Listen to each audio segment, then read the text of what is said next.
Hey students, welcome to the channel. How are you guys? बढ़िया है, मैं भी बहुत बढ़िया हूँ। आप सबको पता है 4 चैप्टर्स हमने क्लास 10th के फिनिश कर दिए हैं और आज हम अपना एक नया कॉन्सेप्ट समझने जाएंगे, chapter number 5। So what is our chapter 5? Chapter 5 start करने से पहले chapter 5 is a fresh chapter, okay, totally different chapter, interesting है, आपको मजा आएगा। 5th चैप्टर स्टार्ट करने से पहले मैं आपको बता दूं 4 चैप्टर्स के हमने सारे कॉन्सेप्ट्स, सारे क्वेश्चन सॉल्व कर लिए हैं और अगर आपने वो वीडियो नहीं देखी है, आपने कोई भी कॉन्सेप्ट मिस कर दिया चारों चैप्टर्स का 1 से लेके 4th चैप्टर तक, ओके, आपको कोई भी डाउट है तो आप जल्दी से कमेंट सेक्शन में लिख दीजिए आपको क्या डाउट है।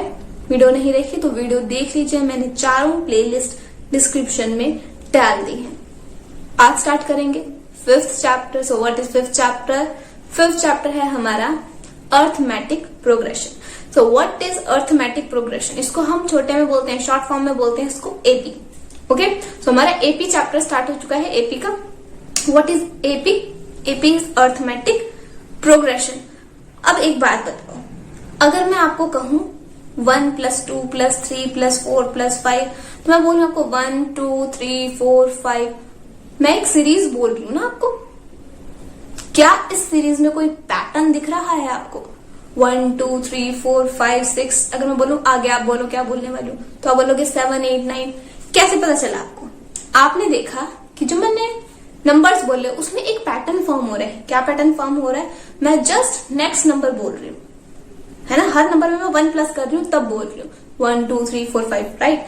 अब अगर मैं आपको बोलूं 2 4 6 8 10, आगे आप बोलो, आप क्या बोलोगे? 12 14 16। अब कैसे पता चला आपको?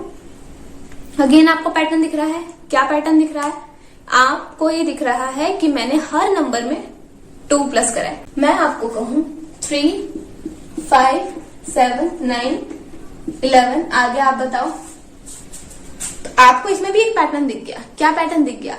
कि आगे वाला नंबर बेशक किसी की टेबल ना हो, ये किसी की टेबल तो नहीं है, किसी की टेबल ना हो, बट स्टार्टिंग वाले नंबर में और उसके बाद जितने नंबर हैं उन सब में मैंने 2 प्लस करा है। सो 2 प्लस करके 5 आया, 5 में 2 प्लस करके 9 आया, 7 आया, 7 में 2 प्लस करके 9 आया। इस तरीके से आप क्या देख रहे हो? आप सिर्फ पैटर्न देख रहे हो ना। बट अगर मैं आपको 3 4 7 9 10 11 18 ऐसे करके मैंने लिखा, ठीक है, क्या आपको इसमें कोई पैटर्न दिख रहा है? 3 के बाद मैंने 4 लिया, ठीक है, 1 प्लस किया, बट 4 के बाद मैंने डायरेक्ट 7 ले लिया, 3 प्लस कर दिया, फिर 2 प्लस किया, फिर 1 1 एंड उसके बाद डायरेक्ट मैंने 7 प्लस कर दिया। सो इसमें कोई पैटर्न नहीं दिख रहा हम लोग को। हम तो रैंडमली कुछ भी नंबर प्लस कर दे रहे हैं, आगे नंबर कोई सा भी ले रहे हैं, इसमें कोई पैटर्न नहीं है ना। तो जिसमें पैटर्न नहीं होता उसको तो हम भूल जाते हैं। अब जिसमें पैटर्न हमें दिख जाता है हम उसमें आगे की वैल्यूज प्रिडिक्ट करते हैं, बताते हैं कि आगे की वैल्यूज क्या होंगी। सो जिसमें पैटर्न दिखे उसको बोलते हैं arithmetic progression. This is AP, arithmetic progression. Arithmetic progression में हम देखते हैं क्या हर नंबर में हम सेम नंबर प्लस कर रहे हैं। जैसे हमने 3 में प्लस करा 2, 3 और 5 के बीच में 2 का गैप लिया है, 5 और 7 के बीच में 2 का गैप लिया है, 7 और 9 के बीच में 2 का गैप, मतलब हर एक नंबर के बीच में हमने किसका गैप लिया है? सेम नंबर का गैप लिया है, दैट इज 2 का गैप लिया, 2 गैप लिया ना हमने। तो अगर हर नंबर के बीच में सेम डिफरेंस है, मतलब सेम गैप लिया है, तो उसको बोलते हैं एपी, ओके। तो एपी में हमारी बेसिकली टर्म्स कैसी होती हैं? देखो, हमें यहीं से पता चल गया हमारी टर्म्स कैसी होती हैं। फर्स्ट टर्म होती है ए स्मॉल ए, हर चीज स्मॉल में लिखेंगे हम अभी, स्मॉल ए क्या होती है? First term. सेकंड टर्म क्या होगी? हम ए में कुछ प्लस करेंगे। क्या प्लस करेंगे? डी। डी क्या है? डिफरेंस। डिफरेंस मतलब कोई भी कॉमन डिफरेंस, कोई भी नंबर। ए पहला नंबर फर्स्ट टर्म, ए प्लस डी हमारी सेकंड टर्म, हमने डी प्लस किया। नेक्स्ट टर्म कैसे पता चलेगी? सेकंड टर्म में डी प्लस कर दो, इसमें डी प्लस करोगे तो क्या बन जाएगा? ए प्लस 2डी। फिर नेक्स्ट टर्म पता लगानी है तो क्या करोगे? पुराने टर्म में डी प्लस कर दो तो क्या बन जाएगा? ए प्लस 3डी, फिर ए प्लस 4डी, और इस तरीके से ये नंबर चलते जाएंगे, ठीक है। तो हम हम जो स्टैंडर्ड फॉर्म से हम हर बार स्टैंडर्ड फॉर्म की बात करते हैं, मीन्स किसी भी चीज को हम उस कॉन्सेप्ट के अंदर किस फॉर्म में एक्सप्रेस करते हैं उसको बोलते हैं स्टैंडर्ड फॉर्म। सो एपी के अंदर हमारी स्टैंडर्ड फॉर्म होती है ये ए प्लस डी, ए प्लस 2d, ए प्लस 3d, ए प्लस 4d, और इस तरीके से कंटिन्यूसली चलती जाती है। ओके, मतलब हर टर्म के बीच में, हर दो नंबर्स के बीच में हमारा सेम डिफरेंस होगा। सेम डिफरेंस क्या होता है? डी। तो यहाँ पर जो डी है, डी का मतलब है common difference. Okay, common difference जो कॉमन है हर नंबर्स के बीच में। और ए क्या है हमारी? ए इज द फर्स्ट टर्म। ठीक है, ए इज द फर्स्ट टर्म। तो हम इसको और किस तरीके से लिखते हैं? A1, A2, A3, A4, dash dash dash. अब देखो ये है क्या? A1 is the first term. जो ये नीचे लिखा है मैंने, ए के जस्ट नीचे छोटा सा 1 डाल दिया, फिर ए के जस्ट नीचे साइड में 2 डाल दिया। सो इसका क्या मतलब होता है? First term, second term, third term, fourth term. ठीक है, इसलिए हम इसको नीचे लिखते हैं। हम इसको A1 नहीं लिख रहे, this is not A1, this is A1। 1 हम नीचे लिख रहे हैं, उसके साइड में नहीं लिख रहे। ठीक है, तो इसको हम किस तरीके से पढ़ेंगे? फर्स्ट, इसको हम A1, A2, A3 ऐसे भी बोल सकते हैं। हम इसको बोलेंगे first term, second term, third term, fourth term. Okay, और फर्स्ट टर्म क्या है? A, सेकंड टर्म क्या है? A plus D, third term क्या है? A plus 2d, fourth term क्या है? A plus 3d। ओके, मतलब अगर मैं इसको बोलूंगी this is first term, this is second term, तो सेकंड टर्म को हम कैसे लिखेंगे? A2 मतलब सेकंड टर्म। सेकंड टर्म कोई सी भी हो सकती है। सो यहाँ पे A प्लस डी है, ये हमारी स्टैंडर्ड फॉर्म होती है। आई होप आपको एपी समझ आया हो। बेसिक एपी हम बोलते किसको है, अर्थमेटिक प्रोग्रेशन बोलते किसको है, क्या होता है, इसका क्वेश्चन स्टार्ट करते हैं first. Okay, first exercise, first question, उससे आपका कॉन्सेप्ट और भी अच्छे से क्लियर हो जाएगा।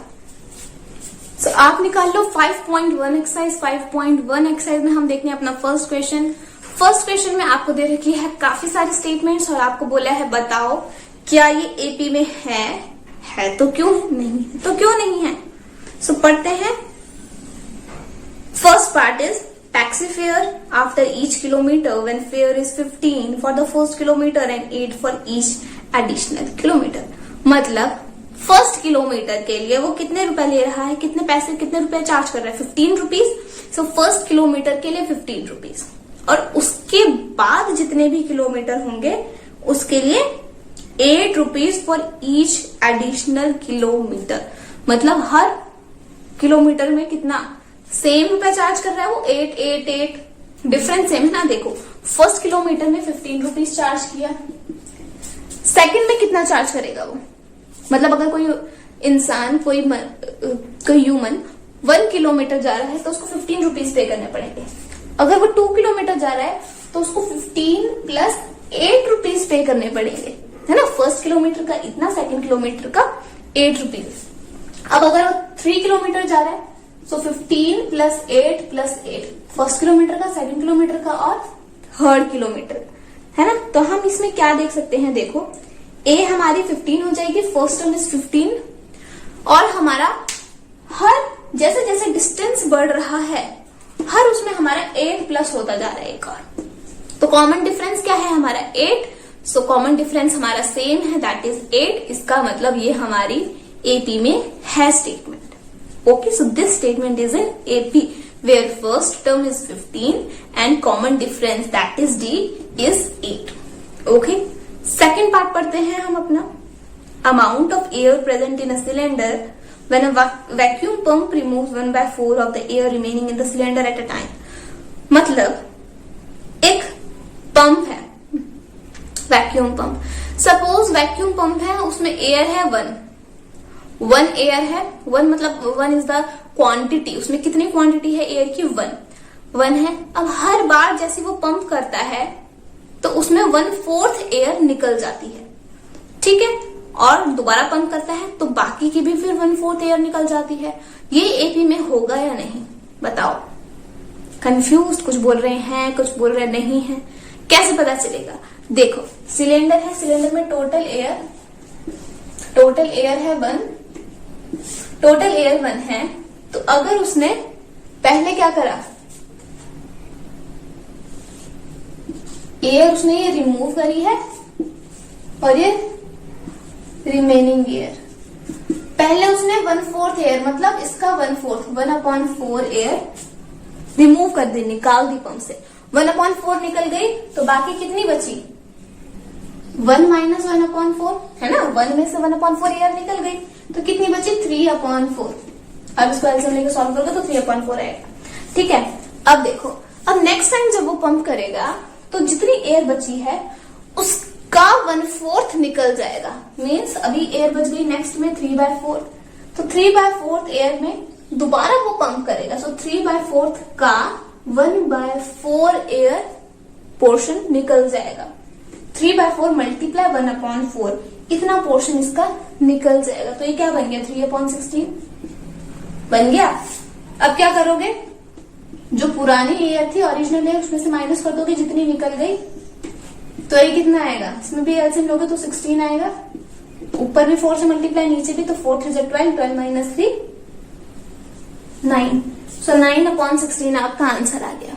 मतलब पहले टाइम एयर बची, स्टार्टिंग में एयर बची थी 1, उसके बाद बची 3/4, उसके बाद बची 9/16 और इसी तरीके से आगे बचती जाएगी एयर। ओके, अब आप चेक करो क्या 1 और 3/4 को माइनस करके जो वैल्यू आ रही है वो इन दोनों के डिफरेंस के इक्वल है। मतलब इन दोनों के एयर को माइनस करोगे और इन दोनों की एयर को माइनस करोगे, जो नंबर्स आएंगे वो क्या हमारे सेम होंगे? नो, देख के पता चल रहा है कि सेम नहीं होंगे। इसका मतलब हमारा कॉमन डिफरेंस तो सेम नहीं है ना? कॉमन डिफरेंस हमारा सेम नहीं है। वो 1/4 प्लस माइनस होता तो हमारा सेम होता, बट यहाँ पे तो मल्टीप्लाई हो रहा है ना, क्योंकि जो ओरिजिनल एयर है उसका 1/4 ऑफ का मतलब होता है मल्टीप्लाई। ठीक है, तो जितनी एयर बच जा रही है उसमें मल्टीप्लाई करेंगे 1/4, उतनी एयर निकल रही है। मल्टीप्लाई डिवाइड के केस में एपी नहीं बनती। तो हमने देखा डिफरेंस हमारा सेम नहीं है, तो ये क्या है? एपी का केस नहीं है। ओके, नेक्स्ट पार्ट देखते हैं हम अपना। Cost of digging a well after every metre of digging. मतलब हर मीटर खोद रहे हैं हम किसको? वेल को, तो कितनी कॉस्ट लग रही है? When it cost 150 for the first metre. मतलब हर मीटर, फर्स्ट मीटर के लिए तो 150, देखो टैक्सी फेयर वाला हो गया। पहले मीटर के लिए 150 और उसके बाद एक और खोदोगे तो 50 और। राइजेस बाय 50 लिखा है ना, तो मतलब हर बार 50 और, उसके बाद 50 और। सो देखो हर बार हम सेम चीज प्लस कर रहे हैं। 50 और रुपये पे करने पड़ेंगे, फिर 50 और पे करने पड़ेंगे नेक्स्ट मीटर के लिए, फिर 50 और। So common difference is same, that is 50। सो ये हमारा एपी में होगा।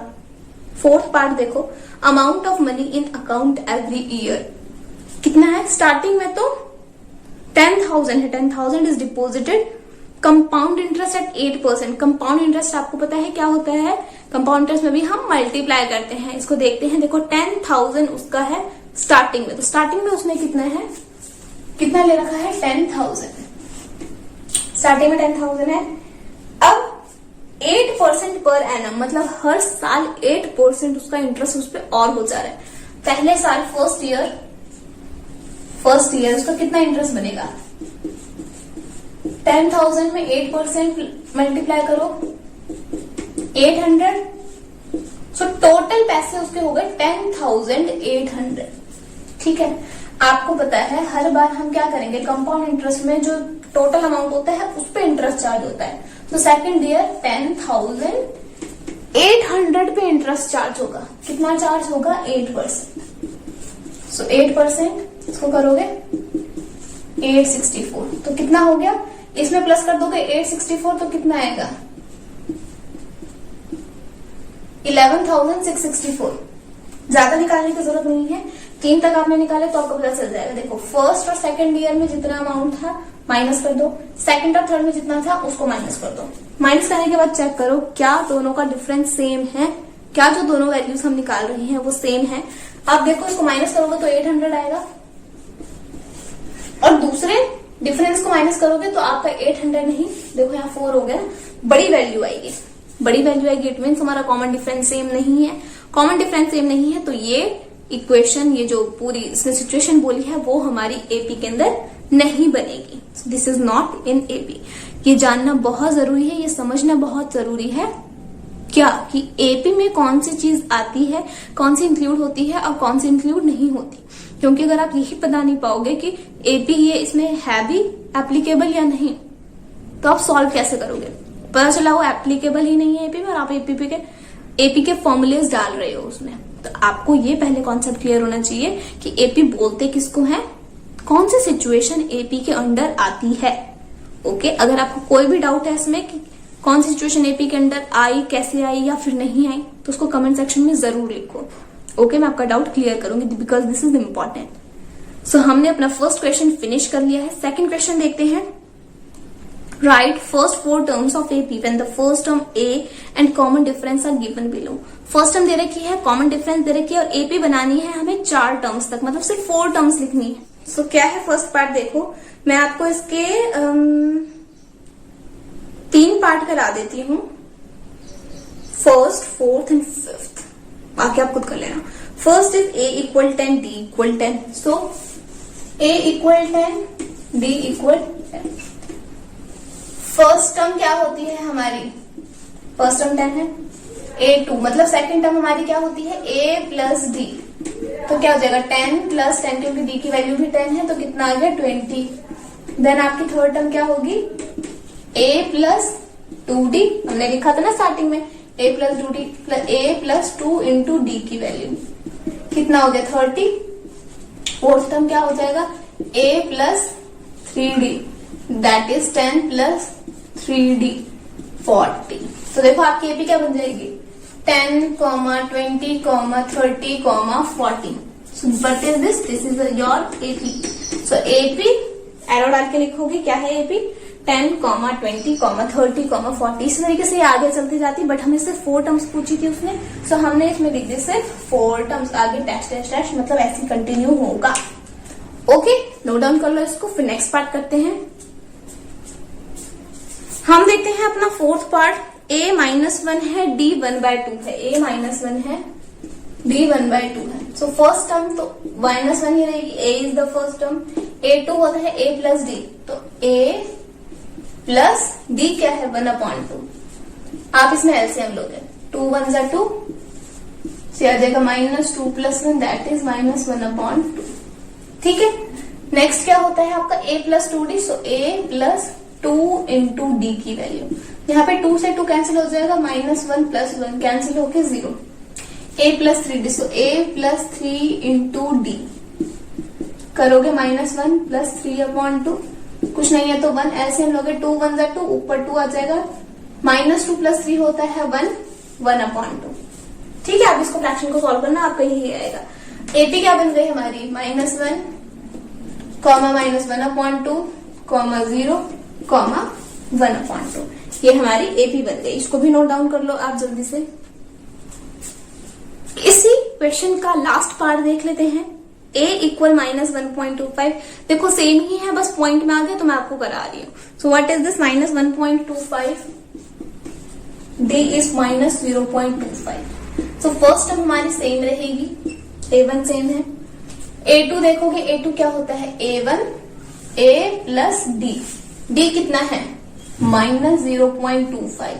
सो प्लस माइनस माइनस ही होता है, तो क्या आ जाएगा आपका -1.25 -0.25। सेम साइन वाले नंबर प्लस होते हैं, आपका आ जाएगा यहाँ -1.5। करेक्ट, बड़े डिजिट के आगे माइनस साइन है, तो यहाँ पे भी साइन आगे माइनस का आएगा। ये आपकी आ गई सेकंड टर्म। इसी तरीके से थर्ड टर्म निकालोगे, 2 इंटू डी क्या है -0.25, -1.25, 2 इंटू करोगे प्लस माइनस माइनस 2, 0.5 हो जाएगा। अगेन आप सेम प्लस करोगे, सो 1.75।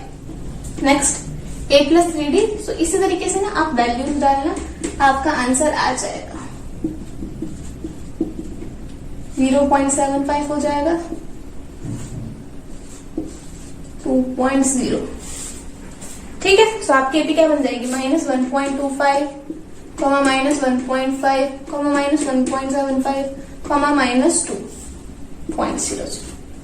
ओके, सो इस तरीके से आप वैल्यूज पुट करोगे तो आपका आंसर आ जाएगा। चारों टर्म्स निकालनी थी, चारों टर्म्स हमारी निकल चुकी है। इसी तरीके से अगर आप थर्ड क्वेश्चन देखोगे अपना, for the following AP right the first term and the common difference, it is same. आप पहले बताओगे कि एपी में फर्स्ट टर्म क्या है, कॉमन डिफरेंस क्या है। तो फर्स्ट टर्म क्या होगी जो स्टार्टिंग में है, first number that is first term. Common difference कैसे निकलेगा, second term minus first term. हाँ देखो, कॉमन डिफरेंस निकालने के लिए हम क्या करते हैं, सेकंड टर्म में से फर्स्ट टर्म माइनस करते हैं। मतलब अगर मैंने बोला 2, 4, 6, 8 की एपी है, मेरे को डिफरेंस निकालना है, तो मैं क्या करूंगी 4 - 2 है ना, तब आएगा ना आंसर 2। सो 4 - 2 मतलब second term minus first term होता है हमारा कॉमन डिफरेंस का फॉर्मूला। ठीक है, second term minus first term होता है common difference. Second term minus first term कर दोगे तो आपका डिफरेंस निकल जाएगा। इस तरीके से आप बाकी के भी पार्ट्स कर लोगे। फोर्थ इज ऑल्सो, फोर्थ में आपको बताना है कि क्या ये एपी है या नहीं है। तो आपको इसमें भी सेम यही करना है। आप एपी है या नहीं कैसे चेक करोगे, सेकंड और फर्स्ट टर्म को जैसे हमने करा था ना, सेकंड और फर्स्ट को माइनस करके देखोगे, फिर थर्ड और सेकंड को माइनस करके देखोगे, फिर फोर्थ और थर्ड को माइनस करके देखोगे।